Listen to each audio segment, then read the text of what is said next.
During an ominous night, a cup of tea and a beautiful man lie on the floor. A woman coldly stares at the man. She orders the knights to get rid of the crown prince. For her beloved's sake, she has committed an injustice. The woman then walks away from the bloody room full of dead bodies. By committing such treason, the woman thinks that her beloved will be happy to be a king. She enters the throne room with anticipation. The red-haired man sitting on the throne asks her for updates. She mentions how she got rid of Crown Prince Alfonso. The man smiles, and his laughs echo in the throne room. He tells Ariadne that she did a great job. Ariadne sweetly smiles. Now that the cleanup is done, the man plans to make Ariadne the noblest woman in the kingdom. Ariadne feels happy that Caesar said that. She hugs him, thinking that this is for the best. She can be happy alongside her beloved Caesar. After the coup d'état, Caesar became the Etruscan kingdom's regent, and 9 years quickly passed by. Ariadne also fulfilled her role as the head of the palace's internal affairs. However, despite her efforts to fulfill the duties of the previous queens, people still talk about her humble background and call her unqualified as a noble. The nobles wonder when Caesar will marry Ariadne. Rumors also say that Caesar can't marry an illegitimate child.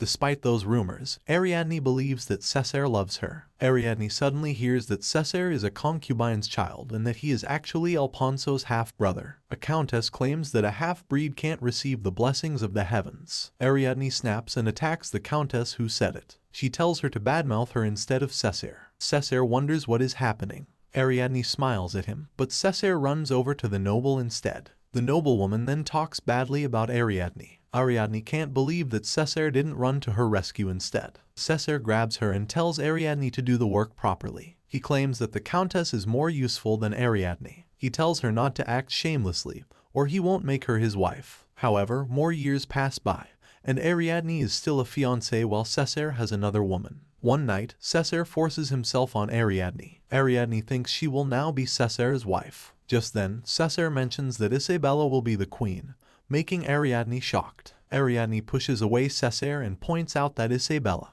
her sister, is Alfonso's wife and is an impure widow. Caesar claims Isabella has remained pure throughout her marriage. Ariadne insists that her sister is impure and had a miscarriage. Caesar glares at her and exclaims that women's enemies are also women. He calls Ariadne an inferior woman, and Ariadne can't believe what she just heard. Ariadne cries and mentions how Caesar promised her to be his wife. Caesar then mentions that Ariadne is inferior compared to the noble Isabella. Ariadne now realizes that Caesar has been in love with Isabella since the start. Caesar laughs while claiming that Isabella was meant for him from the beginning. He was mortified to be engaged to Ariadne. Ariadne falls as she realizes that she is just a replacement. Caesar chuckles and claims that she is not even worth being called as a replacement. Ariadne exclaims that she helped with the treason and even sacrificed her ring finger. She gave up everything for Caesar. Caesar turns his head and calls for someone to lock up Ariadne, who has turned crazy. Ariadne gets dragged away and locked up in the West Tower. Ariadne recalls how Caesar tells her how she resembles lily flowers, pure and obedient. Ariadne can't help but smile. She wakes up from it and realizes that today is the coronation ceremony. Caesar has been officially crowned king. Ariadne should have been beside him. Just then, someone comments how beautiful the valley's lilies are, but the roses in the garden are far more precious. Isabella asks how Ariadne's sleep went. Ariadne angrily asks what is between her and Caesar. Isabella tells her not to talk badly about her husband.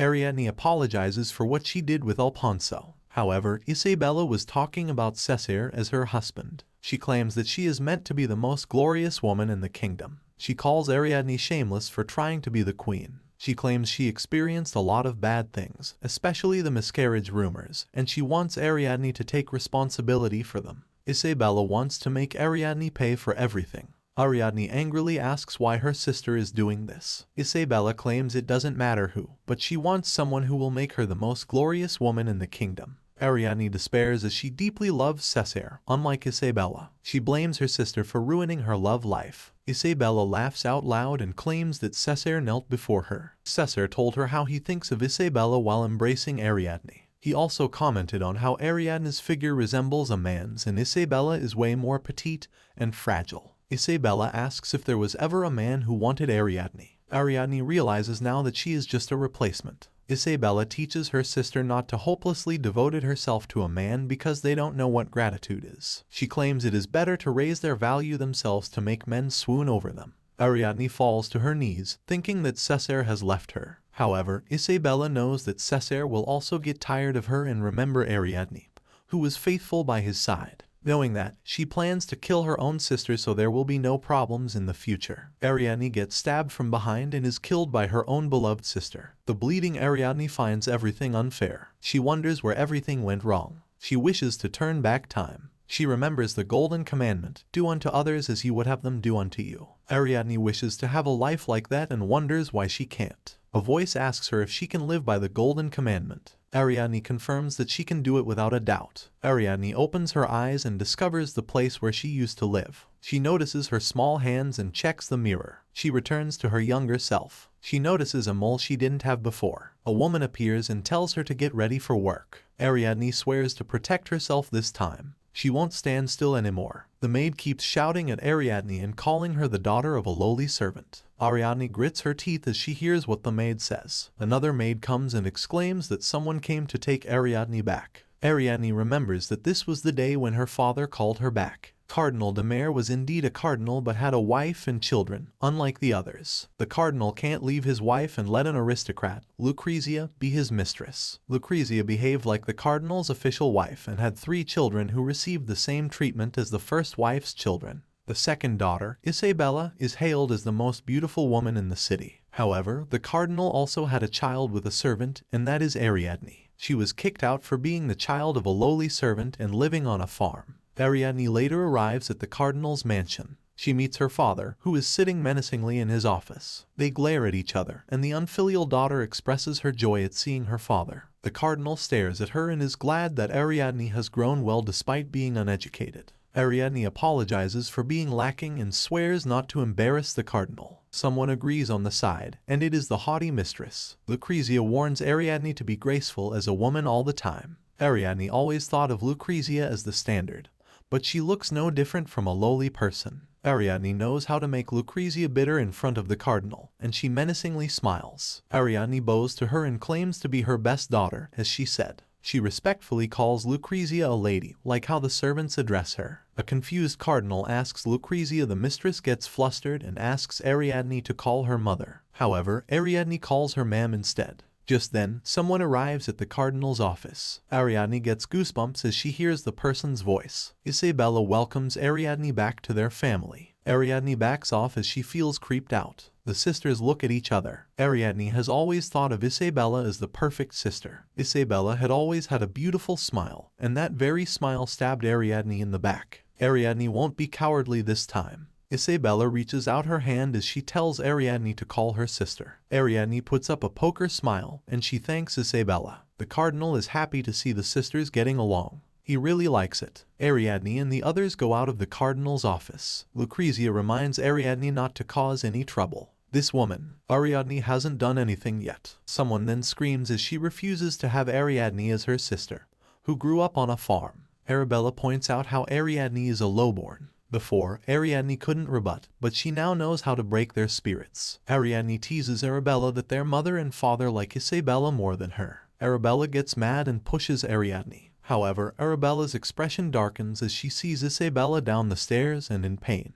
Ariadne actually dodged and had Isabella get pushed instead. Arabella is scared of what she did. The cardinal comes out shouting after hearing the loud noise. Arabella gets flustered and points to Ariadne as the culprit. The cardinal immediately lashes out at Ariadne. Ariadne apologizes and claims that Isabella was protecting her. The two sisters are both surprised by Ariadne's words. Ariadne then tells their father that Arabella was joking around and pushed Ariadne down. Arabella starts exclaiming that she didn't do anything at all. Ariadne claims that she might be uneducated, but she doesn't lie. She then tells their father to ask Isabella. Isabella hesitates to answer. Ariadne wants her to her true colors. Isabella claims Arabella was just kidding around and asks their father to forgive Arabella. Ariadne smiles, seeing Isabella do a great job. This is a chance for Ariadne to be a good sister to her bullet half-sister. Arabella runs toward Isabella, who asks her to be careful next time. The cardinal then calls out to Arabella and punishes her by locking her in her room for 2 weeks with bread and water only. Arabella tries to plead that it was not her. The cardinal then extends the sentence by a week, seeing that Arabella is talking back. Servants help Isabella be treated.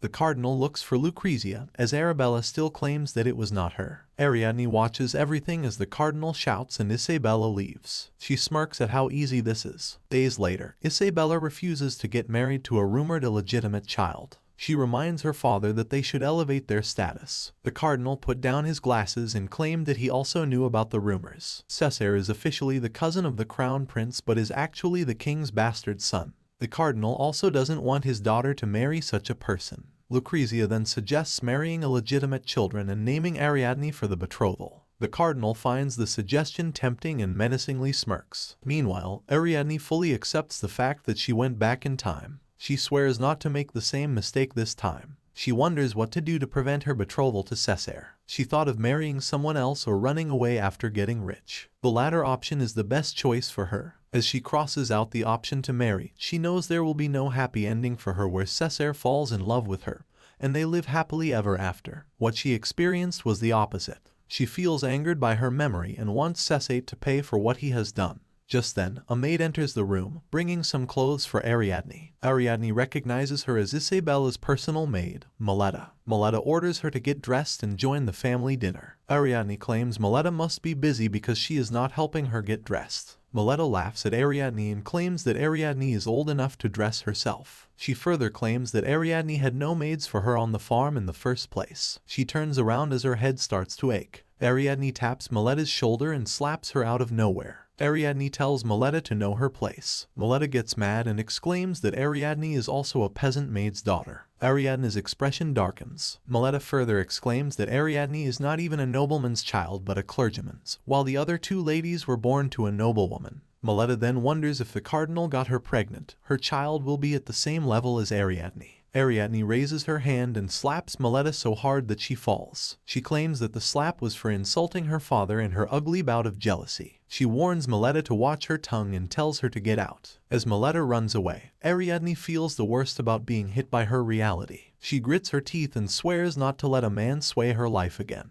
In order to become independent, Ariadne needs to cultivate her own power by finding an ally. Just then, Lucrezia, Isabella, and Maletta enter her room. Lucrezia gets mad at Ariadne for hitting a household member. Maletta acts like the total victim of the event. Lucrezia shouts at Ariadne, who is calmly facing them. Ariadne bows and claims that she can't hold herself back after Maletta insulted her father and Lucrezia. Everyone listens as Ariadne shares what Maletta uttered before her a few minutes ago. Maletta tries to make a point in front of Lucrezia. Ariadne adds that Maletta mentioned how the cardinal is of common stock. That is why Maletta doesn't want to serve Ariadne, who was born a peasant. Lucrezia will take Ariadne's side because the cardinal's bloodline is a delicate matter. And for the finale, Ariadne mentions how Maletta imagines getting the favor of the cardinal and carrying a child with the same status as Ariadne. Lucrezia looks like she is out for blood. She grabs Maletta's hair and speaks with 10 lashes. Maletta asks for forgiveness while being dragged away. Lucrezia then tells Ariadne to approach her instead of not being ladylike and striking a servant. Ariadne apologizes for losing her composure. As atonement for her behavior, she offers herself to be banished for 3 days in the Rambouillet shelter, surprising Lucrezia. Ariadne also asks to bring Maletta with her so they can make amends and gain the maid's faith. A flustered Lucrezia claims that the shelter is too much. Just then, Isabella suggests 5 days of atonement instead, smiling brightly. Ariadne gets creeped out and agrees with her sister while wearing a poker face. The next day, a carriage arrived somewhere. Ariadne gets out of it and sees the hopeless condition of the Rambouillet shelter. While the trembling Maletta watches her, Ariadne looks around.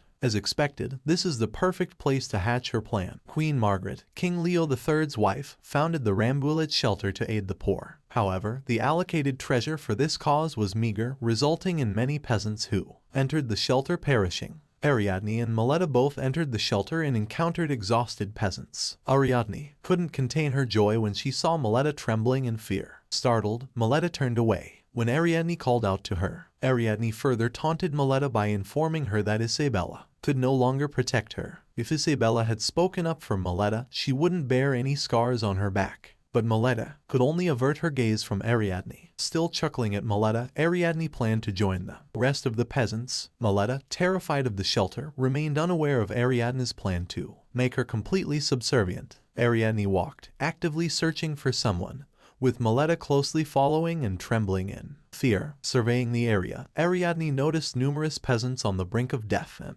remembered that the person she sought resided in the shelter. In the distance, a woman with red hair called out to her sister. Ariadne and Maletta stopped. Upon hearing the voice, Ariadne smirked menacingly and asked Maletta if she saw the little girl with red hair. Maletta played coy. Ariadne then squeezed Maletta's shoulder and whispered, asking if she recognized her own little sister. Maletta's expression darkened, and she could only cover her mouth. Ariadne threatened Maletta, stating that if she didn't comply, she would leave her in the shelter to perish. In that case, Maletta would be reunited with her sister, and they would both die together. Maletta clenched her teeth but refused to admit it, continuously asking for forgiveness from Ariadne. Her expression was one of complete terror, as if she was about to wet herself. Ariadne grew serious, grabbing Maletta's shoulder and asking if she was implying that Ariadne was lying. Maletta's expression worsened when Ariadne grabbed her face and demanded an answer. Upon touching Maletta's face, Ariadne felt a surge of electricity. She saw a vision of a person wearing a white robe who asked Maletta and her sister, Sancha, who was smarter and more hardworking. They could only choose one of them.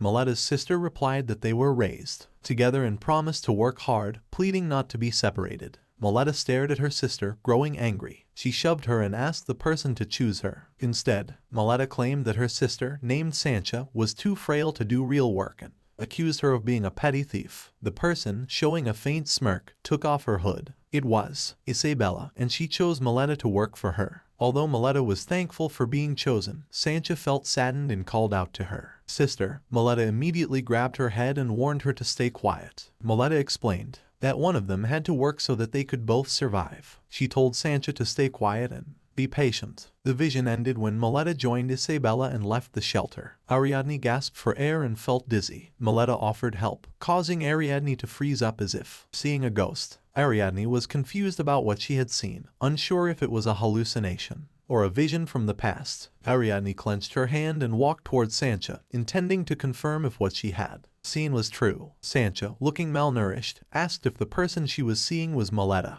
Ariadne knelt in front of Sancha and inquired about her well-being. To confirm her suspicions, Ariadne asked if Sancha had an older sister who worked for a wealthy household. Sancha was surprised and immediately nodded. Ariadne continued, asking if her sister had told her that one of them had to succeed for both of them to have a better chance in life. Sancha couldn't believe that Ariadne knew what Maletta had said. Ariadne couldn't believe it either, that her suspicions and the vision she had seen were true. Ariadne stood up, thanked Sancha, and urged her to take care of herself. Sancha begged her not to leave and expressed her desire to speak to her sister. Sancha explained that she hadn't spoken to her sister since she left for work. Hearing this, Ariadne wanted to confirm if her sister had never contacted her. Sancha confirmed that it was true, and it was the first time she had seen her sister since then. Ariadne examined Sancha from head to toe and asked Maletta if what Sancha said was the truth. Maletta, sweating profusely, couldn't give a straight answer. She replied that she had never seen Sancha in her life before. Sancha's expression darkened, feeling abandoned. She grabbed Ariadne's clothes and begged for her help.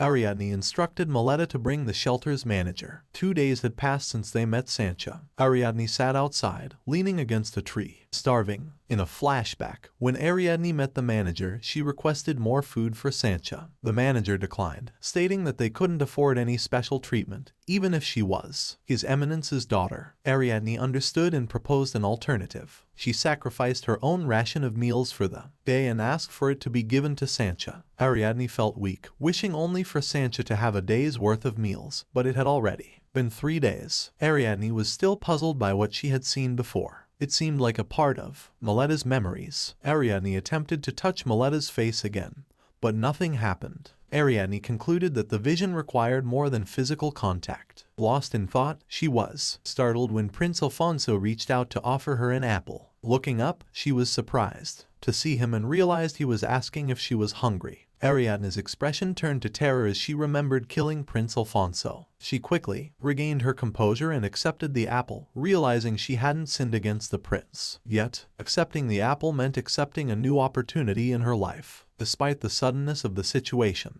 Ariadne saw it as a great chance to get to know Prince Alfonso. He had heard a rumor that Ariadne had been giving her meals to a sick girl in the shelter. After eating the apple, Ariadne felt relieved after 3 days of fasting. Thinking about what to say to make a good impression, she responded to Prince Alfonso. Ariadne felt warm inside and chuckled when Prince Alfonso complimented her. They both understood the importance of food and rarely gave it away. Ariadne explained that she only gave away the bread because it was inedible, lacking milk and butter, which made the texture coarse. Prince Alfonso smiled and sarcastically asked if the bread from the shelter was really that bad. They had a wonderful conversation, but Ariadne knew she shouldn't confess that she knew his true identity. Prince Alfonso asked how long she would be staying, and she replied only until the next day. He then asked if she would continue giving away her food. Ariadne hadn't planned on it, but since she was able to eat an apple, she imagined she could last another day. Prince Alfonso was happy to hear this answer. He then took out delicious snacks from his pocket and gave them to her. Ariadne was surprised at first but realized that this might bring her closer to him. She accepted the food but had to bid farewell to the prince. Prince Alfonso felt disappointed, knowing their conversation would end so soon. Uncertain of when they would meet again, Ariadne had to leave it at that for now. Before departing, Prince Alfonso asked for her name. She smiled and told him her full name, Ariadne de Mer. Seeing her smiling face surrounded by beautiful flowers, Prince Alfonso couldn't help but show affection. Ariadne returned to the manor with Sancha after completing her punishment. They were immediately confronted by her stepmother,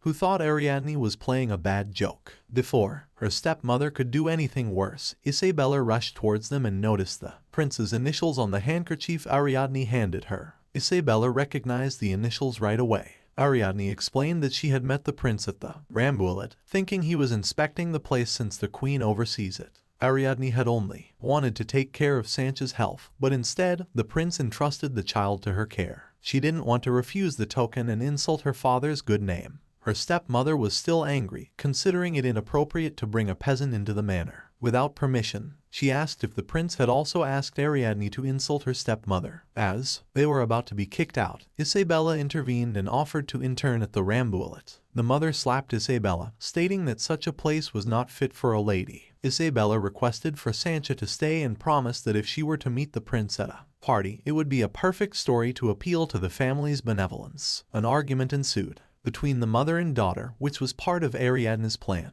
All Ariadne needed was for Sancha to work at the manor. Lost in her thoughts, Isabella snatched the handkerchief and thanked Ariadne for her help. Ariadne realized that nothing had changed and clenched her hand. She understood that anything she had could be taken away on a whim. Sancha expressed gratitude for Ariadne's help and swore to repay her kindness one day. Ariadne patted her head and thanked her. After a few days, Ariadne's family received an invitation from the queen. Her stepmother and sister could only guess the queen's intentions. Ariadne, looking from the stairs, felt disgusted, since, in her previous life, neither of them was ever invited to the palace. Arriving in her room, both Maletta and Sancha were inside, informing Ariadne to get dressed as a carriage from the palace had arrived for her. Surprised by the invitation, Ariadne glanced at the bed and saw her clothes. She smiled mischievously and asked Sancha to try on her outfit, just for fun. According to the sacred scripture, Saint Gon of Jesarts was revered for 2 martyrdom acts. In his first martyrdom, he died alone and was shunned by those around him.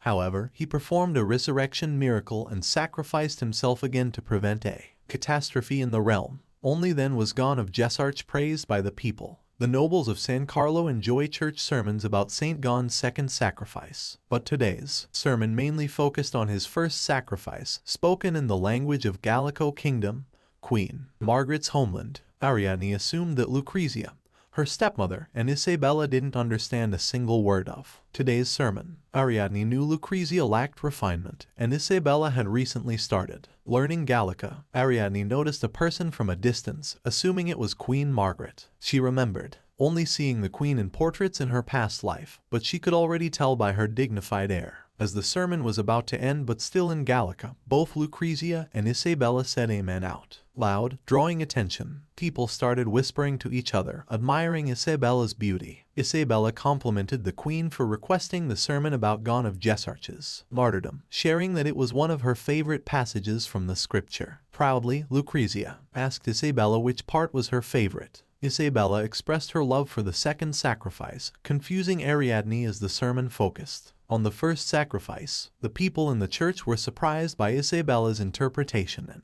whispered about her immaturity and envy of the saint's fame. Ariadne saw that Isabella would make their entire family a laughingstock. She immediately shared that her favorite part was the saint's act of courage, explaining how she understood his fear of facing death yet still bravely confronting it. People around Ariadne showered her with compliments. She felt relieved, thinking that what she did was probably enough to save their family's reputation. As they left for the lobby, the queen noticed Ariadne, recognizing her knowledge of Gallica. The queen was introduced to the wife and daughters of Cardinal de Mere, the person Ariadne least expected, who had insulted her former fiancé in her past life, complimented Isabella's dress. The woman inquired about the dressmaker, and Isabella mentioned their family seamstress. Upon hearing Isabella, the woman scoffed and insulted them, suggesting the seamstress might not have the time and pointing out the difference in outfits between Ariadne and Isabella. Lucrezia felt insulted, as the woman brought up the illegitimacy of Ariadne. The woman stated that children shouldn't be blamed for their parents' transgressions. Isabella replied that Ariadne had been suffering from ill health and had recently returned from the countryside. She added that their seamstress was working hard to prepare appropriate clothes for Ariadne. Isabella explained that she had lent Ariadne her own dress for the time being, attributing any misunderstanding to her taste in clothing. Ariadne realized Isabella's intention but still followed along. When Ariadne stood up and turned to show the dress, her dirty chemise was revealed to everyone. This was part of Ariadne's plan to humiliate Isabella. Not only was Isabella questioned about the clothes she supposedly owned, but also her mother, and how she treated her daughter as less than a common maid. The queen silenced everyone and asked Isabella if the chemise once belonged to her. Isabella couldn't answer directly. The queen noticed Isabella's lies and asked both Lucrezia and Isabella to return home. Ariadne felt satisfaction as Lucrezia was treated like her father's mistress. The queen instructed a helper to escort Ariadne and provide her with a proper chemise. Ariadne was caught off guard by the queen's words. As Ariadne followed the helper, she realized the place was familiar since she had stayed in the palace for 9 years as Cesar's fiancée. Closing her eyes, she accidentally bumped into the helper and overheard her greeting someone. When Ariadne saw Alfonso, both of them were surprised to see each other once again. Upon seeing Alfonso, Ariadne quickly composed herself and acted as if it was her first time meeting him as a prince. Matron Carla, a trusted attendant of Queen Margaret, immediately warned Ariadne about her manners. Matron Carla introduced Alfonso with his formal title as the sole scion of King Leo III and Queen Margaret, Alfonso de Carlo. Ariadne suspected that the queen would be aware of her interaction with the prince. Ariadne greeted Alfonso again, this time with better manners. Matron Carla and Alfonso argued because the prince wanted to keep his title a secret from Ariadne. Alfonso enjoyed being treated as a friend by Ariadne, which angered Matron Carla due to their different social statuses. While staring at Alfonso, Ariadne realized he resembled a rebellious youth. However, when their eyes met, Alfonso smiled faintly at her. He grabbed Ariadne's wrist and happily dragged her to a garden. Concerned they might be followed, Alfonso suddenly let go of her hand. Ariadne laughed at his reaction and teased him about treating him as His Highness to avoid any offense. Embarrassed by his actions, Alfonso suggested that Ariadne continue calling him His Highness. Since they didn't run away, Ariadne proposed using secret nicknames instead. Alfonso was surprised by the suggestion, thinking it might be rude, but Ariadne explained that using his name openly would reveal his true identity. Ariadne knew that the idea of a secret connection would be tempting, and eventually Alfonso agreed. Annoyed that her previous suggestions had been turned down, Ariadne grabbed his hand and wrote his nickname, Dire, with her finger. Alfonso didn't react, just stared at her, and then clenched his fist, confessing something to her. Ariadne realized she was probably summoned to the palace because of Alfonso, as he had informed the queen about their encounter at the Rambouillet shelter. Thinking Alfonso was oblivious, Ariadne was surprised to discover that he was aware of what was happening. Alfonso understood that the queen kept an eye on her because she cared for him but felt suffocated. Realizing he had been expressing his frustrations, he apologized and wanted to change the subject. Ariadne surprised Alfonso by caressing his head and showing concern for him. She excused herself to avoid Matron Carla's anger, leaving Alfonso unable to respond, his face turning red as she departed. At the manor of Cardinal de Mere, Lucrezia was seething with anger due to how the queen treated her. Her tantrum caused a vase in the manor to break, and she insulted the queen, calling her a filthy wench from Gallico. When Ariadne arrived home, she greeted her stepmother, which further enraged Lucrezia. Lucrezia accused Ariadne of being two-faced and claimed that the chemise she wore was another one of her schemes. Ariadne knew that Lucrezia might be dense, but her instincts were sharp. Ariadne refuted the accusations, stating that the chemise she wore was her only one. Lucrezia became even angrier and demanded to see Ariadne's caretaker. Lucrezia ordered a search of Ariadne's room to ensure she wasn't hiding any additional chemises. Faintly smiling, Ariadne knew there were no other chemises in the room, no matter how thoroughly they searched. She thought of another plan to silence Lucrezia's accusations. Suddenly, Miletta announced that she knew who the real culprit was. Ariadne became scared since Miletta was present when she executed her plan and forgot to silence her. Miletta informed Lucrezia that she knew who the culprit was and placed the blame on Sancha. Both Sancha and Ariadne exchanged glances, unsure of how to react. Lucrezia swiftly grabbed Sancha's hair, accusing her of theft. Miletta reached into Sancha's bag, retrieving the chemise, and presenting it to Lucrezia. Though relieved that she wouldn't bear the blame for her scheme, Ariadne remained furious and struggled to process the situation. Despite enduring a beating from her mistress, the kind-hearted Sancha denied the accusations. In a state of panic, a red dot appeared beneath Ariadne's eye, pulsating incessantly. Her ring finger wouldn't stop twitching. A voice spoke of the golden rule, warning that one must pay the price for their wrongdoings and reap rewards for virtuous deeds. It questioned Ariadne's betrayal of others and profiting from their suffering, while lamenting her own sense of betrayal. Ariadne felt bewildered, unsure of whose words she was hearing. Lucrezia, still enraged, brandished a sharp object and moved to stab Sancha. Ariadne's pleas fell on deaf ears as Lucrezia advanced, prompting Ariadne to leap forward and shield Sancha, resulting in her being stabbed in the back. Surprised by Ariadne's selfless act, Sancha immediately inquired about Ariadne's well-being. Ariadne implored Sancha to tell the truth, but Sancha refused. Observing both of them, Lucrezia concluded that Ariadne and Sancha had conspired to mock her. Just as Lucrezia was about to strike them, the cardinal arrived, attempting to defuse the situation. Ariadne whisked Sancha away to her room while her stepmother and father argued. Overwhelmed, Sancha panicked upon seeing Ariadne's wound and wanted to retrieve ointment for her. Ariadne stopped her and questioned why Sancha hadn't told the truth, as Ariadne alone was responsible for the situation. Sancha replied that she hadn't spoken the truth because Ariadne had saved her. She vowed to repay Ariadne with kindness and remain by her side until the end. Ariadne couldn't help but shed tears upon hearing Sancha's words. In her previous life, Ariadne had no one. She was shunned by her family and abandoned by her love. Ariadne had never experienced such loyalty pledged to her. Initially intending to use Sancha as a mere pawn, Ariadne now saw an act of loyalty undeserving of betrayal. Ariadne embraced Sancha and promised to protect her until her last breath. She vowed to hold Miletta accountable for her wrongful actions. Ariadne declared that no one would dare threaten them again. Sancha held Ariadne tightly, offering consolation. Both found solace in each other's arms. Several days passed, with Sancha attending to the clothes while Ariadne remained fixated on her recent experiences. She continually touched her ring finger, recalling the throbbing red dot and twitching finger. Ariadne's curiosity about the voice she heard persisted. Sancha warned her not to touch the wound, as it would only worsen. Ariadne then asked if it appeared to be growing. Sancha responded that fingers don't grow overnight. Ariadne remarked that Sancha had changed and was no longer the adorable stray kitten she had found on the side of the street. Sancha's sharp tongue had also emerged. Sancha brushed off Ariadne's comment and informed her that she had Gallica lessons to attend, as her tutor would arrive soon. Ariadne, having forgotten, told Sancha they would meet later before departing. While walking down the hallway, Ariadne could only think of the time she would spend with Sancha after her lesson. Suddenly, she overheard her stepmother conversing with the cardinal about sending Ariadne away. Ariadne's warm expression turned cold in an instant. Initially, Lucrezia had wanted Ariadne to live at the manor, but her stubbornness had become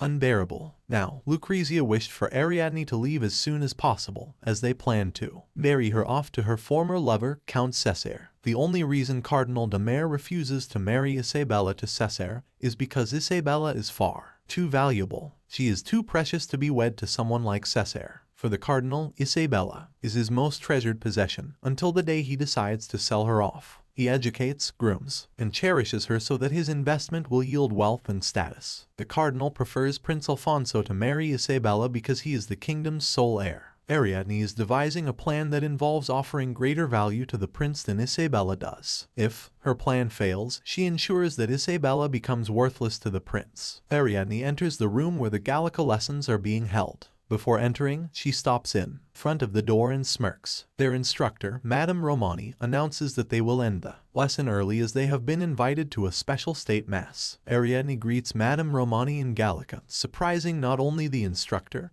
but also Arabella and Isabella. Madame Romani compliments Ariadne on her fluent Gallica. Ariadne humbly thanks the instructor and tells her that she grew up with a Gallican, which greatly aided her progress when Madame Romani began teaching her. Madame Romani tells Ariadne that her manners are as good as her flawless Gallica and sees talent in her. Arabella complains about Ariadne's fluency in Gallica and accuses her of cheating. Ariadne covers her mouth and lectures Arabella, explaining that it is rude to raise her voice in the presence of their instructor. Madame Romani then asks if Ariadne has debuted yet, as she observes that Ariadne is now fit to be presented to society if she wishes. Isabella, with a darkened expression, is mad at Ariadne for stealing the limelight from her. However, she composes herself and plans to mesmerize all the people of San Carlo. Her plan consists of tightening her corset, ensuring the cross hangs chastely over her exposed bosom. She will be using the finest pearl powder from Hini for her foundation, and her cheeks and lips will glow with lavish rosewater from Gita. The kingdom of Etruscan is a theocracy where the sovereign rule derives from a God-given divine right. Scripture states that virtuous souls are reincarnated as nobles and royals, while those who have sinned are reborn as peasants or worse. Therefore, the venerable souls of the aristocracy are duty-bound to guide and rule over the lowly souls of peasants. It is a nation under God, where the church grants legitimacy to the monarch. This is why the church ultimately reigns supreme in Etruscan. In this God-fearing nation, there is one occasion, celebrated with great importance. Once a month, the kingdom's populace gathers, from the king to the lowest peasant, to hear the cardinal deliver the words of God in what is known as a state mass. The cardinal and his family have arrived. Men are happy to catch even a glimpse of Isabella, while women envy the accessories she wears. They can only wish to have the courage to speak to her at least once. Isabella smirks menacingly, pleased that all the attention is focused on her. As she walks elegantly, people start talking about the person behind her as no one recognizes her. Isabella turns and snickers at Ariadne, who is wearing minimal makeup, has her hair tied in a messy bun, and is wearing a simple dress and a tacky silver cross around her neck. Ariadne doesn't care about her appearance in front of everyone. She knows that no matter how hard Isabella tries to flaunt her worth, no one will remember her after today's event. Ariadne assumes that if she is truly reliving her past, a deeply sacrilegious scandal will unfold during today's event, shaking the nation to its core. This event will lead to her betrothal to her former lover, Cesare. Due to an incident, Cardinal de Mere was saved by the Etruscan king, Leo III. In return for his help, the king made one proposal. He wished for the cardinal to become an ally to his powerless bastard son, Cesare. The illegitimate son of King Leo III was betrothed to the cardinal's daughter, Ariadne, who was considered worthless. Ariadne plans to change her past, but if she fails, she will end up marrying Cesare again. She hopes that the secret will unfold exactly as it did in her previous life. Cesare observes the cardinal's family, especially Isabella, believing that she is a fitting prize for him. Cesare de Como is the most eligible bachelor in all of San Carlo, whether it be precious gems, the finest stallions, or the fairest debutantes in the land. All of it is firmly within Cesare's grasp. Above all, he is the son of the king and his most cherished mistress, Countess Rubina. He is revered and admired by all of Etruscan. Cesare claims Isabella is the only person fitting to be his wife. He plans to present his marriage proposal to Cardinal de Mere. He also plans to inform his father when he sees him the following month. Cesare then hears laughter above and sees both his father and Alfonso laughing with each other. This puts an angered look on Cesare's face. Unfortunately, Cesare can only be treated by the king as his son in private chambers, away from prying eyes. Cesare turns his back against them and notices Ariadne. He then asks her mother if she knows anything about her. Her mother tells him about Ariadne and how she has already impressed the queen. Surprised that Ariadne was able to gain the queen's attention, Cesare asks what she did to achieve that. Rubina lectures him not to judge a book by its cover, since Ariadne was able to win the favor of the queen at a young age. Despite being inexperienced, there may be more to her than meets the eye. Their conversation continues but stops when Cessair notices that the sermon is about to begin. Looking down, he sees the famed Apostle of Acerto. The Apostle of Acerto is a clergyman with a fervent following among the poor and downtrodden, unlike the traditional interpretation of the Holy Scriptures, which contends that those who sinned in their previous life are reborn as lowly peasants in the next. The Apostle teaches the people that even the lowliest of the peons can learn and practice the sacred teachings of God and one day reach salvation as faithful children of the Lord. He claims that even peasants can elevate themselves in the eyes of the Most High. The Apostle of Acerto begins his sermon and surprises the people, especially the cardinal. People are talking about how the apostle's sermons are blasphemous. The cardinal realizes that the apostle is a heretic and aims to undermine their nation's very foundation. He cannot believe that he allowed the apostle to preach at his mass, knowing that the apostle's sermon would result in his own persecution as a heretic. The cardinal wants to stop the apostle, but he was personally invited by the Pope himself. If he stops the apostle, it would be a direct insult to the Pope. The cardinal is now in a panic about what to do in this situation. When the apostle proclaims that Saint Gon of Jersesh was once a child of man just like the rest of them, Ariadne intervenes and calls out the apostle for his blasphemous sermon. They both debate in front of the people about their beliefs and which they should believe more, the apostle or the scriptures they have lived by all their lives. The guard then asks the king if they should escort the cause of the commotion. The king asks if the guard is referring to the girl, to which the guard responds affirmatively. The king smirks, believing that the apostle should be the one being dragged out instead of Ariadne. He then asks for her name, and Alfonso answers, telling the king that she is his friend and one of the people he most admires. Ariadne grabbed the apostle's collar and asked if he dared to question the Holy Scriptures. The cardinal was surprised by Ariadne's actions and planned to regain control of the situation before it was too late. The doors of the church were opened, and the Inquisition entered, asking for the heretic criminal, Priest Alejandro. The people of San Carlo were conversing with each other about the current event. The cardinal was surprised by the visit of the Inquisition and, in a panic, ran to explain the situation. The Apostle of Acerto, Priest Alejandro,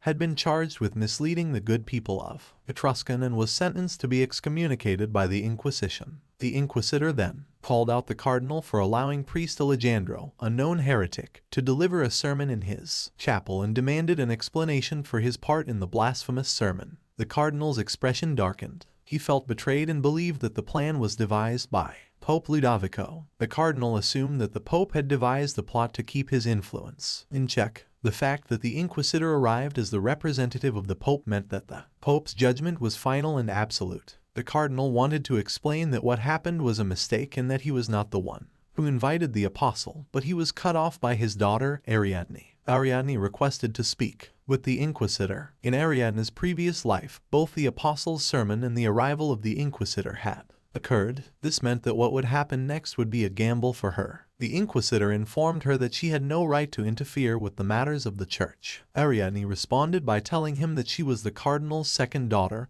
and created a story that her father knew of Priest Alejandro's heresy and had prepared an arena in which Priest Alejandro could be refuted in public. The cardinal was surprised by what Ariadne confessed and told her to stop talking. The inquisitor did not believe a word Ariadne said and accused her of mocking their work. The inquisitor added that since the cardinal had invited the priest to speak and made a mockery of the entire mess by hiding behind his daughter, both the cardinal and Ariadne were accused of mocking the sanctity of the Mass. Ariadne felt pressure from the inquisitor but knew that backing down now would mean her end. She then confessed that the cardinal had only agreed for the priest to speak because Priest Alejandro was a guest of the Pope and was sent to San Carlo on the Pope's direct order. If the cardinal had refused the Pope's request, it would have been an insult to his reputation. Ariadne noticed that her words were working and continued to inform the inquisitor of the cardinal's supposed plan. She told the inquisitor that the cardinal knew of Priest Alejandro's heresy and had already prepared a theological dissection of the apostles' teachings. The cardinal could only follow Ariadne's story to survive the Inquisition. The inquisitor now had doubts and was unsure of the truth. They overheard the people of San Carlo agreeing with the cardinal and Ariadne as she defended the honor of the Holy Scriptures. The people complimented Ariadne on her bravery and thought that she was following in her father's footsteps, considering her a hero. The inquisitor could no longer rebuke and wanted to excuse themselves from the place. The cardinal wanted the inquisitor to take accountability for their actions. Ariadne felt glad, knowing that this time she could be free from her betrothal to Cesare. In the king's audience chamber, the king was talking with his servant about how spirited Ariadne was. He even thought that it was like watching a play performed by her and the Pope. He wished to reward her for her clear-headed retorts and thought of the heart of the deep blue sea. The servant was surprised to hear that the heart of the deep blue sea is a uniquely sized and strikingly radiant sapphire believed to have been originally brought to the realm of man by a pod of dolphins. It is a priceless treasure, coveted by collectors across the land and, in particular, the object of ardent fixation for Countess Rubina. The king knew of his mistress's fixation on the said jewelry, which is why if he granted it to the cardinal's second daughter, it would eventually return to him once Ariadne married into his household. The king now had plans to betroth her to his son, Cesare. The cardinal asked Ariadne how she gained knowledge of theology. He was surprised when Ariadne responded that she taught herself by reading his books to pass the time. The cardinal still had doubts because Ariadne displayed an insight that hardly befitted a self-taught 15-year-old. Ariadne knew that her father would doubt her answer. She then told him about what she had learned, particularly Wycliffe's reflections on the nature of the Holy Sun and Pelagian's letters on the study of the Trinitas. She further explained her opinion on both books when asked if she had read them. Ariadne knew that they were obscure treatises at the moment, but they would become essential reads for all nobility in a few years' time. The cardinal then asked if she wanted to join him and the other priests for a scripture study in the great chapel. Surprised by the offer, Ariadne declined and told her father that she wished to study alone and not embarrass him. In reality, she didn't want to reveal all her secrets right away. As Ariadne was about to leave, the cardinal called her again and complimented her for what had happened at the state mass. Hearing the compliment from her father, Ariadne felt a warm feeling. At the palace, Cesare was binge drinking wine. Her mother, Countess Rubina, asked if he had heard the latest news about Ariadne. Ariadne was now the hero of San Carlo. Cesare didn't care about the news and continued drinking wine, which annoyed his mother. Rubina lectured him on his duties, such as choosing a spouse who was virtuous and wise, just as he was, to ascend the throne one day. Cesare stopped and told his mother to wake up from her dreams, as he could clearly see that Alfonso would ascend, not him. Cesare screamed at his mother when she told him that his father's love for him knew no bounds. He asked if that was the truth, why he was condemned to the life of an unlanded noble, a king's son who was bestowed nothing but a measly countdom. Countess Rubina was enraged by what he said and threw a glass against the wall. She told him that he would be her king one day. Countess Rubina informed him that the king was planning to bestow the heart of the deep blue sea upon Ariadne. Cesare knew the reason why his mother coveted the object. She had once been foretold the future by a fortune teller that whoever possessed the heart of the deep blue sea would rise to the throne one day. Eventually, she became the king's woman and bore him a son. She then told Cesare that everything she did was only for him and asked him to bring the jewelry to her. A letter was sent, inviting Ariadne to visit the palace to receive a gift from the queen. Ariadne was told to behave herself and avoid trouble by her father. Ariadne was surprised when her father personally escorted her to the palace. Ariadne's sole intention was to avoid her betrothal to Cesare, but she received a reward from the queen instead. When Ariadne saw her reflection, she thought that her clothes may be a bit bland. She had an idea and immediately went to the garden. Ariadne was searching for peonies in the rear courtyard of the queen's palace. She was startled when she heard someone calling her name. When she was told to look up, she saw Alfonso sitting high up in the tree.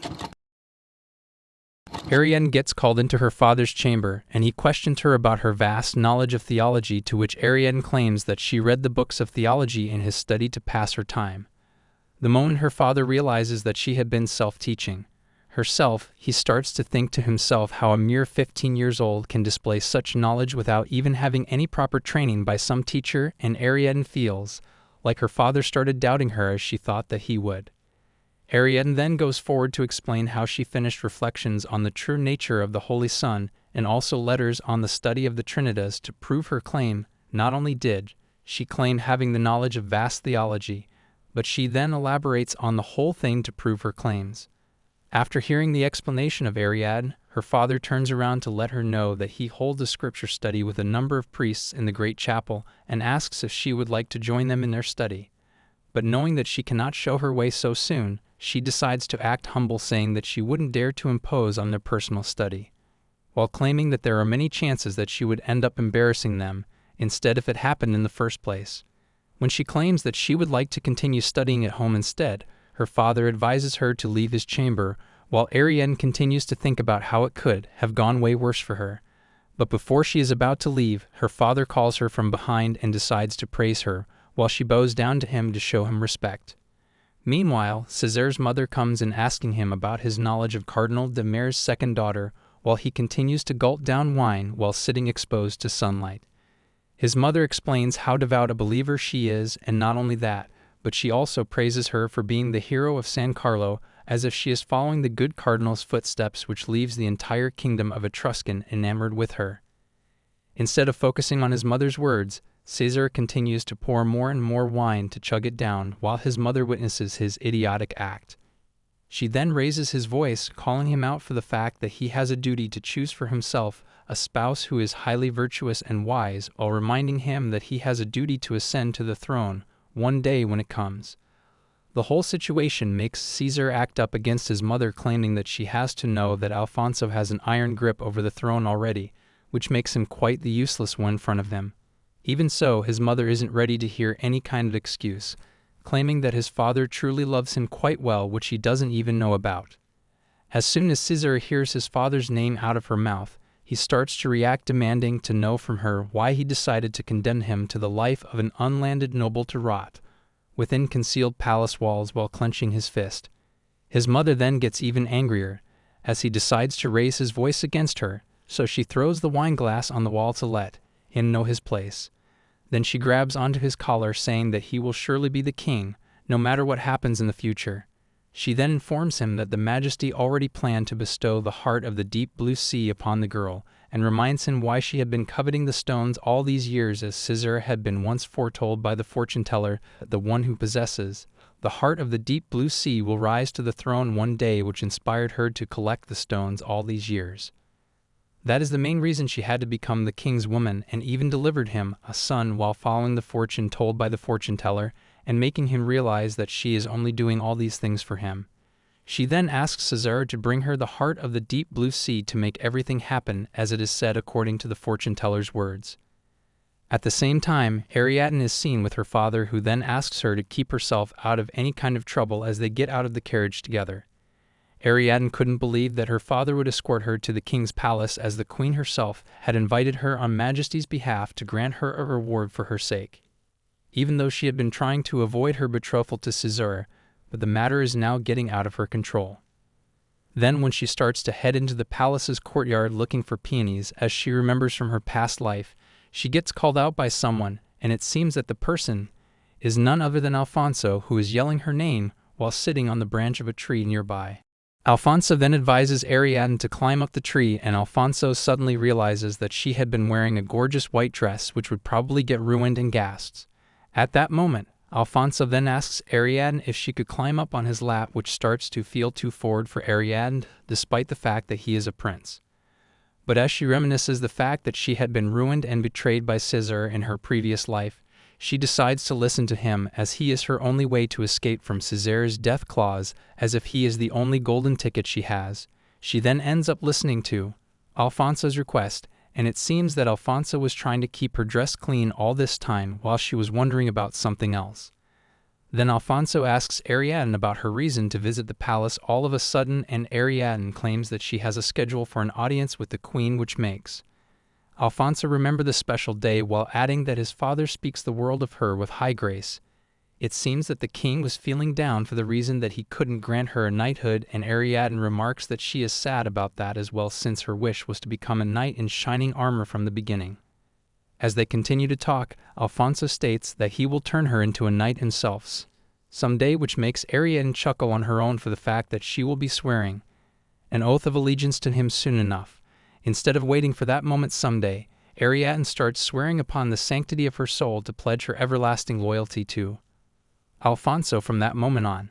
She promises that it will be an honor for her to protect him in any moment of hardship or strife, as she will be placing the well-being of the prince above her own life.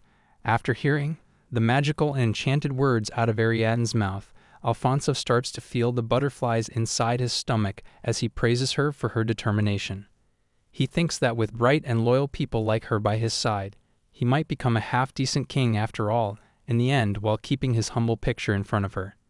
After seeing the humble face of Alfonso, Ariadne starts to regret as she lured Alfonso into a trap and made him die a dog's death, which still makes her ashamed that she is now swearing an oath to protect his life.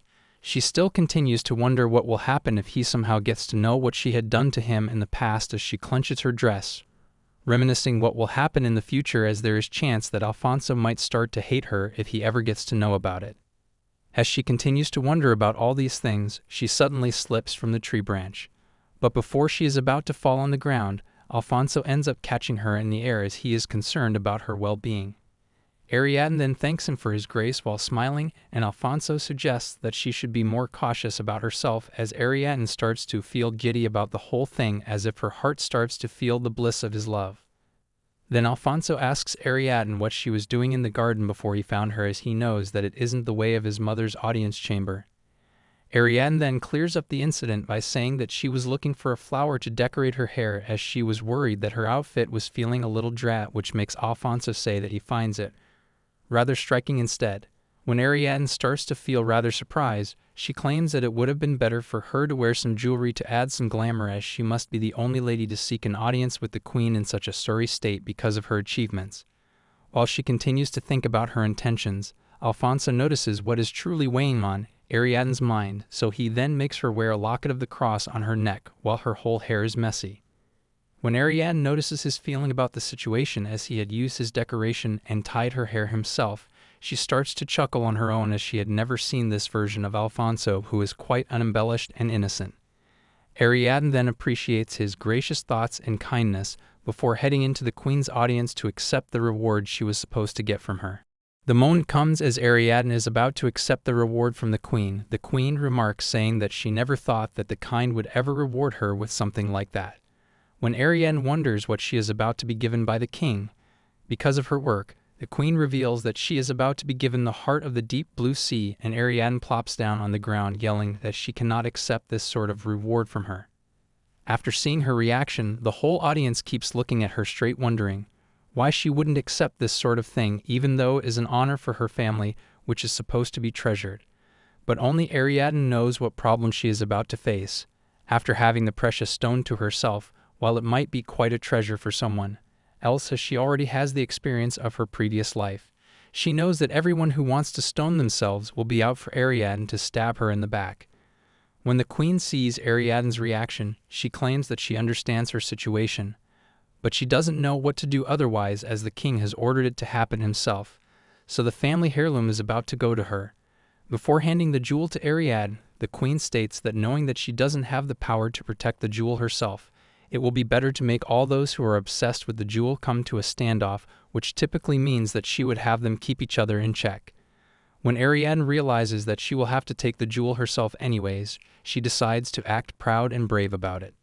Then when she asks for a favor from the queen, she lashes out at Ariadne as if she had said something shameless in front of the whole audience.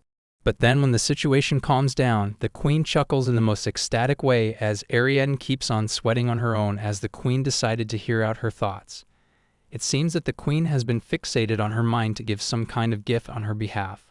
When the queen continues to praise Ariadne, the maids continue to speak of Ariadne as if she is the younger reflection of the queen herself, as she is almost as witty and demure as she were. But while remembering her younger days of becoming a queen, the queen hopes that Ariadne will have easier days than her, as fate didn't treat her so mindlessly. When Ariadne leaves with all the pieces of jewelry given by the queen to meet her sister, she is quite ecstatic to see them all, while she continues to check up on the amethyst earrings. She then continues to brag how the earrings' color matches her eyes, which her mother starts to agree with by saying that the earrings feel like they were made only for her. Isabella then starts grabbing onto Ariadne, asking if she can keep the earrings, while claiming that these are looking quite stunning on her, which makes Ariadne's mind go blank. To butter up the whole situation even more, Isabella's mother then asks Ariadne to leave the earring for her, while remarking that it is better for someone to share the joy, rather than keeping it all for herself. At the same time, she claims that she will be holding on to the 50 ducato on her behalf until she has any need of it, as it is quite heavy for her to handle for now. Then Ariadne remarks that she would love to share all the pieces of jewelry with them, but she doesn't have the liberty to do so, which makes Isabella directly call her greedy, without even thinking twice about the situation. Then Ariadne claims that she didn't mean to act like a greedy person, but the queen gifted all this jewelry personally to her, and had both of their initials engraved on all of these ornaments for betterment.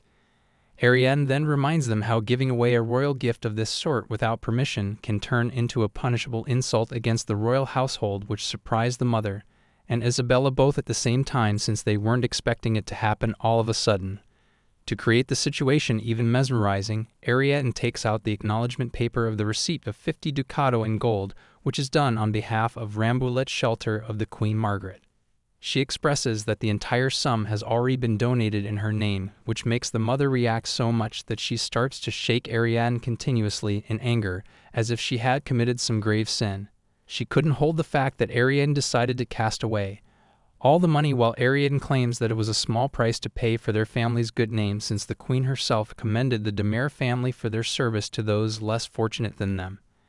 After hearing out the whole story, Lucrezia goes on to raise her hand against Ariadne, but before she is about to do so, her husband calls out to her from behind, claiming that he isn't surprised even a bit after seeing her harsh behavior.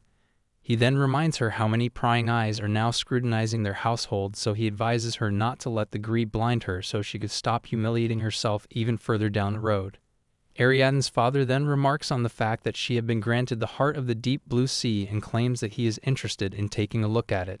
As soon as he lays his eyes on the stone, he recalls the fact why it is called the most precious jewel in the entire kingdom and offers her to keep it in his study since she doesn't have a safe on her own. The moment her father offers her help, Ariadne starts to stutter in speaking, while wondering why the thing that she was waiting for was taking so much time.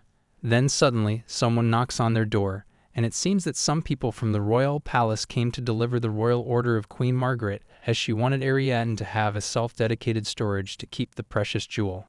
But when the people wanted to know which room they had to select, Ariadne goes on to talk about her room in the attic on the 3rd floor, but her father interrupts her by saying that it will be in the westernmost room on the 2nd floor, which belongs to his elder son, Ippolito, which gets the couple into a shocking argument, which feels like just the perfect moment to Ariadne as she continues to smirk on her own. It seems that Ariadne has gotten a new way to have a new room for her, so she decides to leave for her new room, and it seems that the bedroom has a study included with it as a privilege of being a cardinal's eldest son. It seems that the whole planning was done by Ariadne previously when she decided to have a conversation with the queen privately, and it even worked out gracefully in the end. But Ariadne couldn't think that the queen was about to accept the offer at any cost and would even serve her with various precious jewelry at the same time. Also, none of them would be given to Isabella, knowing the current situation. Soon, a maid comes in to let her know that there was another messenger from the palace, as he had left something for her in a gift box. Then as soon as she releases the clip from the box, she notices a precious amethyst hair clip along with a note for her, which has the letter A written on it, which starts to make her smile on her own. The next day, when the special maid of Ariadne, Sancha, is about to prepare the bed for her, Ariadne claims that she doesn't have to do that herself, but Sancha makes it clear that the new maids will have to prove themselves before having the authority to take care of her, as they aren't worthy of touching her at all.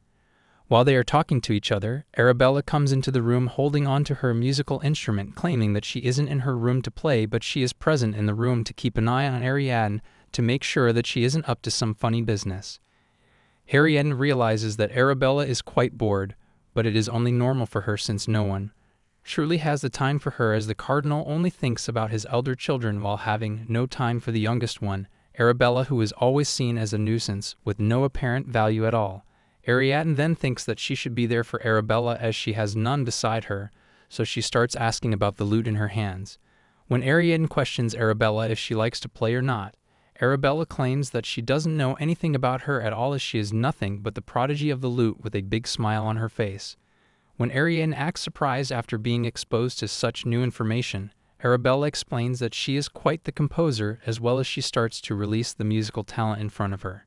When the maid and Ariadne listen to the originally composed music by Arabella, both of them are quite impressed by her skills, but Arabella starts to act shyly, trying to act humble in front of their praise. Ariadne then remarks that she has quite a talent when it comes to musical instruments, so she should be requesting her parents to buy her a different instrument to play with, while claiming that a pipe organ might be better for her instead. After hearing the advice of Ariadne, Arabella reveals that she is quite interested in a pipe organ since she wants to arrange the piece to play at Mass, but their mother restricted her, saying that it is quite expensive to buy since she isn't her beloved Isabella. Then Ariadne shits on her suggestion and suggests that she should be persuading Isabella to ask for one, knowing that the mother would surely approve if the request were coming directly from Isabella. When Ariadne looks at Arabella's face, she realizes that Arabella herself knows for a fact that her parents surely love Isabella more than her, and it makes her think why she would feel pity for a child who has everything that she never had in the first place. Arabella starts acting on her instincts, so she asks out Isabella for a pipe organ, as was suggested by Ariadne previously.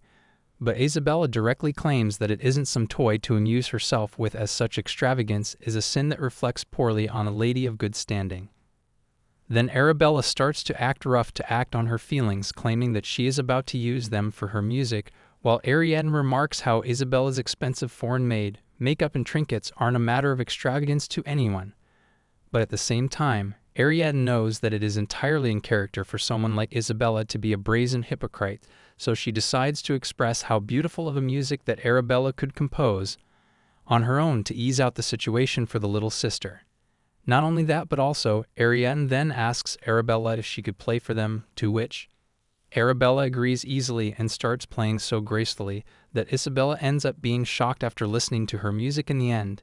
Isabella seems quite interested in her music, and Arabella thought of creating the hymn to be played at a Mass, even though she hadn't finished it.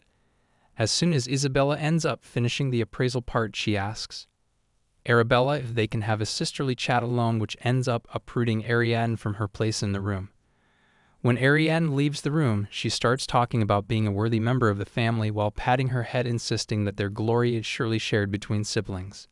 Soon the whole kingdom of people starts talking about the Demer's young lady playing, a hymn that she wrote herself for the Mass, which makes everyone wonder how talented the sisters are, which makes them quite the combination.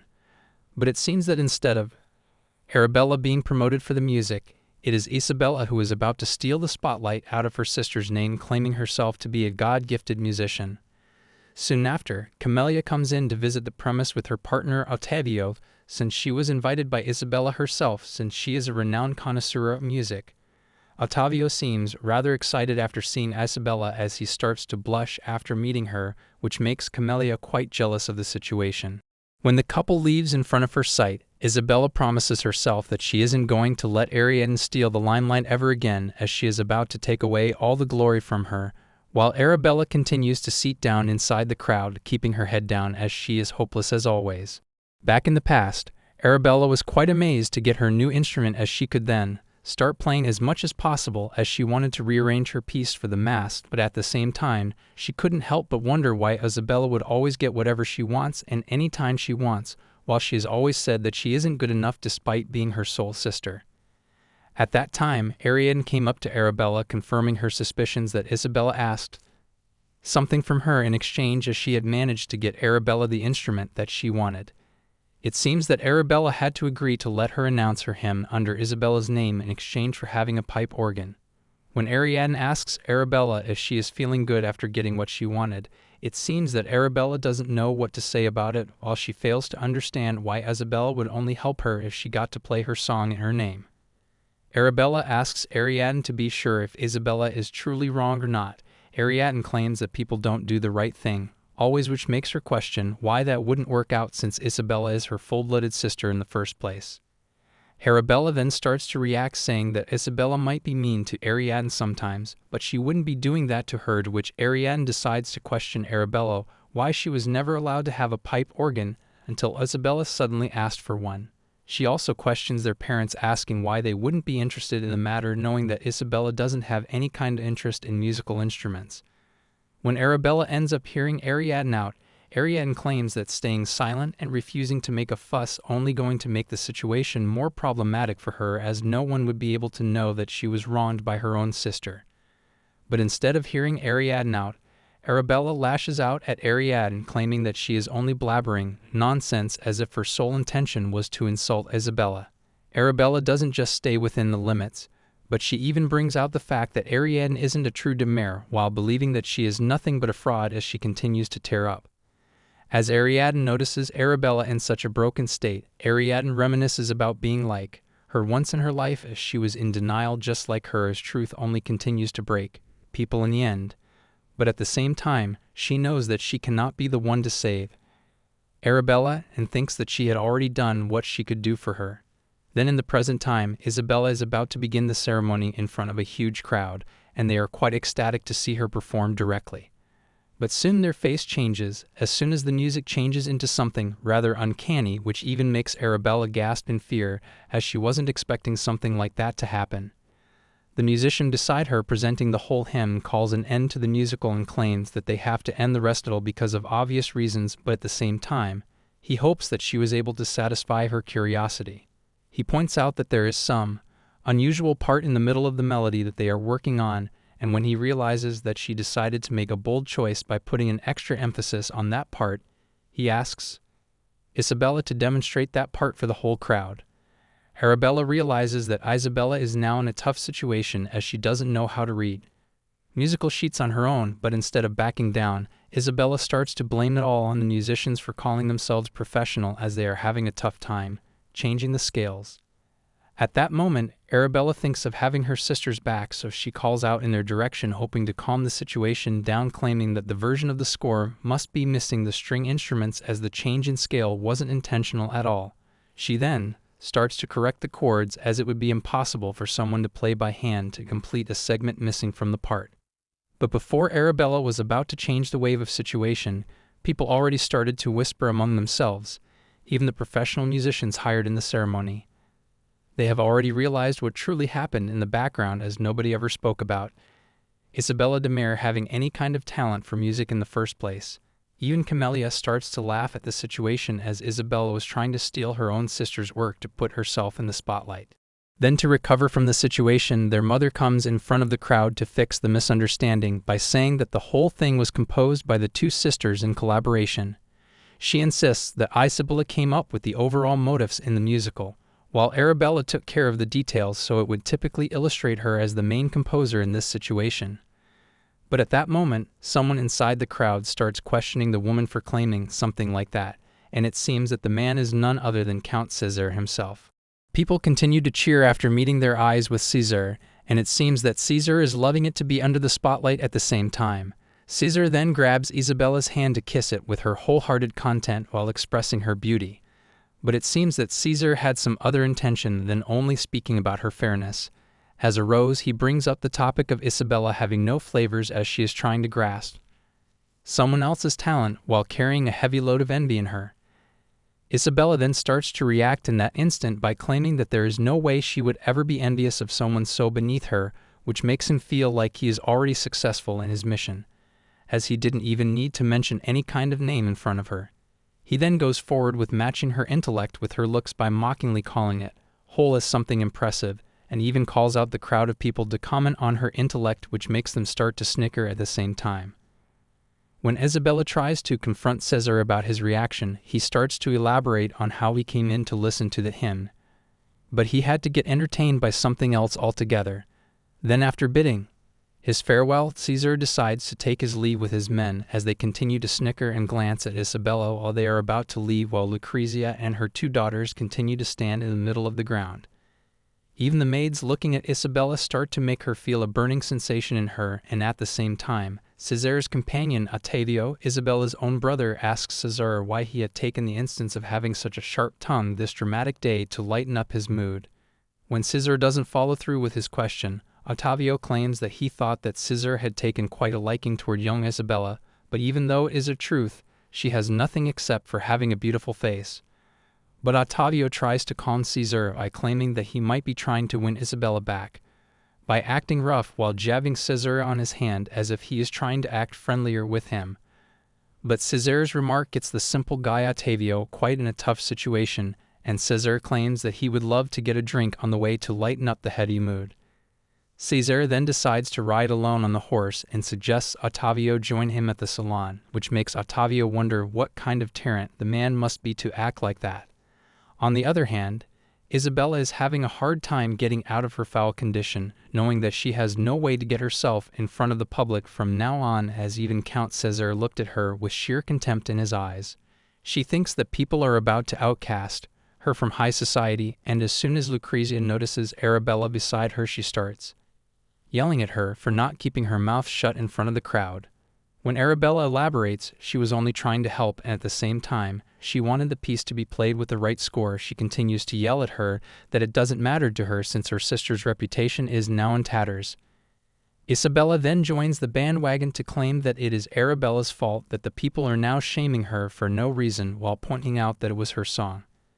As soon as Arabella hears the word uttered from Isabella's mouth, Arabella starts to yell at her by correcting that it is her own song since she was the one who wrote it herself, pointing out the fact that Isabella is the one who stole her song in the first place. Arabella then begs her mother to believe the fact that she wrote the song herself, but it seems that Lucrezia is only about hearing Isabella while not caring about whatever happens to her youngest daughter. When Arabella looks up at her mother, she glares at Arabella with anger, claiming that her sister is the crowning jewel of high society and their family's pride and joy. She also repeats that she will not be allowing Arabella or someone other than her to stand in Isabella's way, so she should continue to keep her voice to herself.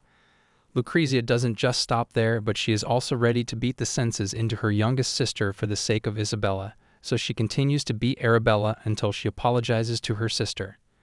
When the beatdown finally finishes, the maids continue to glance and whisper at the sight of the youngest daughter, while Arabella stops in front of Ariadne as she is ready to embrace her even in her worst state. Arabella then proudly accepts the embrace of the sister who isn't even related to her through blood and starts releasing up all the pent-up tears inside her. As days pass, Ariadne is invited to the salon by Alejandro de Chibaut for the art exhibition on the Friday of August, as even Prince Alfonso is about to be present there to check out the exhibition. While Ariadne continues to read through the mail sent to her, Isabella asks her maid, Melita, to check out if there were no other invitations in the mail for her desperately. But the maid answers her in negative kindly. After sensing that there is no other way, Isabella asks Ariadne if she is about to attend Marchioness de Chibaut's salon, while implying that it wouldn't be wise for her to join the exhibition since Ariadne didn't have her debut. Yet as she wouldn't be allowed to attend it without a chaperone, which makes Ariadne realize that Isabella isn't wrong for this time. Then when Isabella gets excited about joining the salon on that day, their father makes an announcement saying that it is the right time for Ariadne to have her own debutante ball, which gets everyone, including Isabella and her mother, quite surprised, as they weren't expecting to hear something like that. Isabella remarks that the season has already ended, so it will not be possible to make it happen. But it seems that there is a system for someone to have the debutante ball if they are quite special compared to the others, belonging to the high-ranking members of the aristocracy. Isabella wasn't expecting something to happen, so she ends up slamming on the dinner table, but it seems that the cardinal is quite true to his words, as it seems that he is about to make it happen since Ariadne is representing the de Mere household. As soon as Isabella hears the whole thing, she thinks that she somehow has to stop Ariadne from attending the exhibition, as it wouldn't be ready until autumn at the earliest. Isabella even kicks her mother's feet to speak up about it, so Madame Lucrezia starts acting to back up her daughter, claiming that she will soon be needed to have a physician check on her. While the cardinal worries about his wife's situation, Ariadne claims that she doesn't want the mother to have such pain for her for no reason. At that time, Isabella was quite sure that Ariadne would not be able to join the exhibition at all at the salon, but it seems that Ariadne already had some other plans in her grasp. Then on the day of joining the salon for the exhibition, her maid Sancha is quite excited to know that Prince Alfonso will also be present in the crowd to attend the salon. Knowing that, Sancha falls into a great dilemma, wondering if Ariadne should have gone for something a bit more flashier than usual, which makes Ariadne feel rather uncanny, as she is already glad to attend the salon. It seems that Ariadne had asked Madame Romani to attend the salon as her chaperone, and she gladly accepted her proposal with a big smile on her face. It seems that not only meeting Alfonso is her only target, since Ariadne is quite excited to purchase some paintings, as she already knows the future. She thinks of buying good paintings, as they will continue to soar in price if the painters become master painters in the employ of the Holy See, hoping that it would be a great investment for her. but at the same time she is quite excited to meet Victoria Nike, which is a statue of the ancient goddess of victory that is proudly standing inside the salon, reflecting its sheer beauty and intact preservation, lending its value beyond compare. It seems that the statue was already beyond repair when it was noted in the journal, and the noble who bought the Victoria Nike statue to keep it in front of their courtyard was indeed fake. Knowing that the drama is about to unfold in front of her, she starts to get excited about the fact that she is about to see the most entertaining moment of her life soon. As soon as Ariadne reaches the salon, she gets called into a place which makes everyone inside the place murmur about her, as people keep comparing her looks with Madame Lucrezia and Isabella at the same time. But it seems that Ariadne is already used to some situations like that, since it didn't change that much from her previous life. When she is about to move away from the crowd, she notices that people have surrounded Prince Alfonso to have the touch of his grace while he is brightening up the whole place. Instead of caring about the whole thing, Ariadne prepares to leave for the garden until the auction begins, knowing that people will ignore her anyways, as she doesn't want Alfonso to see her, thinking that people are always truthful about her looks. But before she is about to move away, Alfonso notices her and calls out to her, despite the fact that he was surrounded by a huge crowd of nobles. After moving away from the crowd, Alfonso meets Ariadne eye to finally greet her face to face after a long time, which brings a big smile to her face as it brightens up her mood in an instant. As soon as both of them meet their eyes, they greet each other in a friendly manner, as they are both happy to see each other. Ariadne then comments on how Alfonso had to struggle quite a lot to get out from the crowd, into which he thinks that it was nothing for him, as he thinks that Ariadne is a more important matter to him. Alfonso then expresses his exclamation, as he never thought that he will be meeting Ariadne in the salon, so he asks her, and curious to know who her chaperone really is. When Alfonso thinks that it is probably her mother, Madame Lucrezia, Ariadne elaborates that it isn't her mother, but she is being chaperoned by her tutor, Madame Romani, which feels excellent to Alfonso that she is having great company with her. It seems that Ariadne is quite happy with her outfit this time, more than the previous one, which makes him remark the topic about the hairpin he had sent to her through a messenger. After remembering about the hairpin, Ariadne claims that she will make sure to wear it the next time, as it wasn't matching with her dress this time in the event. But she couldn't manage to say that it is not really in her style to wear something like that, knowing that it will upset him quite so much. While Alfonso continues to talk about heat and skipping the fencing sessions, Ariadne leads him to someplace to look at some flowers, which gets Alfonso mesmerized by her beautiful looks along with the charming flowers blooming on the trees. As both of them enter the garden filled with flowers, Alfonso notices that no one would see them together, as all the shrubs are so tall and overgrown, which will hide them from people's glances altogether.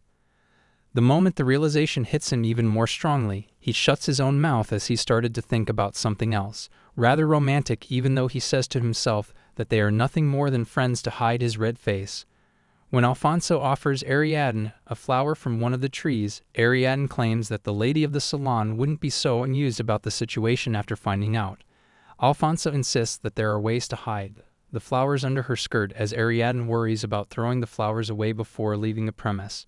While Ariadne continues to chuckle after hearing Alfonso out, he raises his hand to lift Ariadne so she can pick one of the flowers of her choice, which leaves Ariadne in awe, as she wasn't expecting something like that to happen to her.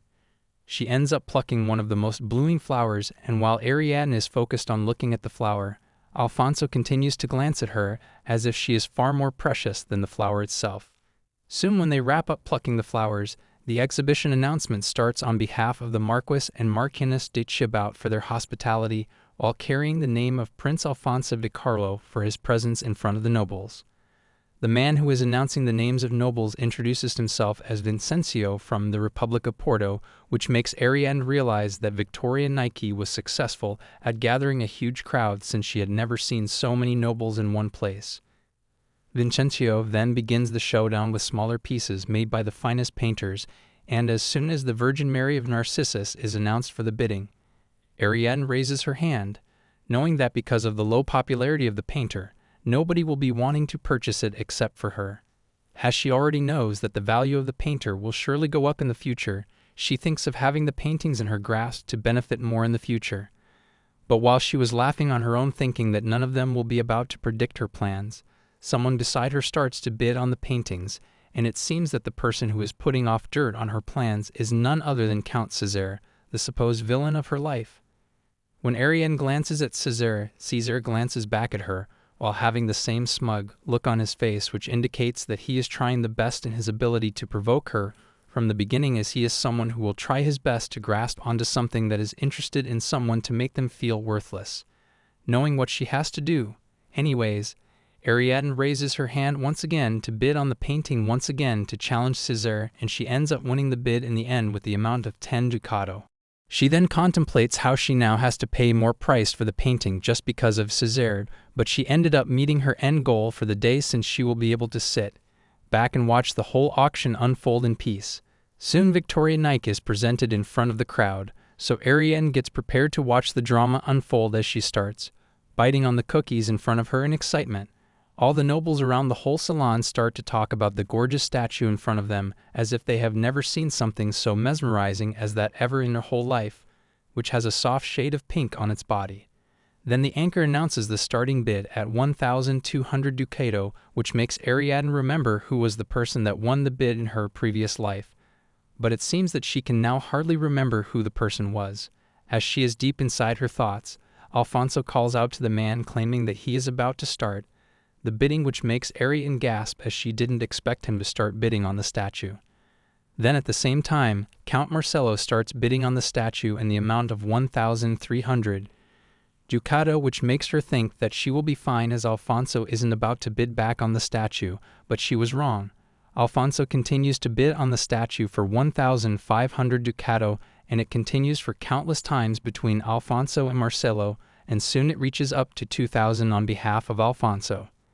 Ariadne realizes that she needs to do something about it, since she cannot let Alfonso win the statue, as she continues to whisper to herself. It seems that César ends up listening to her whispers, and he ends up asking her about it. But without listening to any of her words, Count César reveals to the public, claiming that Ariadne is saying one would be a fool to purchase such a sculpture, which makes the whole crowd murmur among themselves, and makes Ariadne think that César must have lost all his senses. Then, after hearing César utter such a thing with his mouth, Vincencio starts reacting to it, asking it back to them, as he couldn't wonder anyone to make such a claim at any cost. Then, to shift the blame again to Ariadne, César points his finger once again at Ariadne, as if it would be better to be asking her the question. But instead of pressing on the matter for Ariadne to handle, César ends up demanding the man about the ingenuity of the statue, as if there are countless chances for it to be a counterfeit for some reason. As soon as he finishes his line, the crowd once again starts to murmur, wondering how the famous statue of Victoria Nike can be a counterfeit. Then, to recover the situation, Ariadne ends up stating to César that she didn't make any sort of claim like that, but he presses on the matter, saying that she is the one who made such a claim, which angers Ariadne even more. Then, to defuse the situation at that point, Vincencio ends up calling out to Ariadne from the crowd, as she now has to explain the situation by herself, which makes her wonder what kind of sin she must have done to have such a fate on this day as well. Then Ariadne then starts to cry in front of the whole crowd, acting like a little girl who doesn't know anything about statues and their ingenuity, claiming that all of the nobles are now picking on someone like her, even though she is some silly girl without any kind of serious knowledge about the statue. But it is all inside Ariadne's brain, since she couldn't help acting like that, and since she knows that she cannot let Alfonso such garbage which has no value to it, as it can make him lose face in front of the whole kingdom if they hear that Alfonso spent that so much with 2,000 ducato. Ariadne knows that she cannot stand Alfonso being a laughingstock, so she decides to step out of her seat to question Signor Vincencio, as she knows that he is nothing less than a veteran auctioneer of antique art. She advises the man to take a careful look at the statue to check out the ingenuity himself, as he is more knowledgeable about the statue. But the man instantly claims that the statue surely is genuine, otherwise he would have nothing to do with it, with his full confidence. Ariadne then makes the man remember the quote pressed onto the statue, as it has already been damaged, and it seems that he has quite the knowledge about it, and believes that it was then repaired in the end. Vincencio then explains how the restoration doesn't equate to forgery, as the process was done in the Hellenian era, and at that moment Ariadne asks César to hand him over his club, knowing that he surely carries one with him. Surprised, César decides to hand Ariadne over to his club, while she goes on to prove her claims in front of Vincencio. She claims that hitting the statue once will prove everything, as the statue will end up breaking down in one strike, but when Ariadne ends up striking the statue, everyone gasps as the carriage that was carrying the statue instantly falls down. But even when the statue drops on the ground, each and every part of the statue stays, unbroken, as if it was made brand new once and was never broken ever since.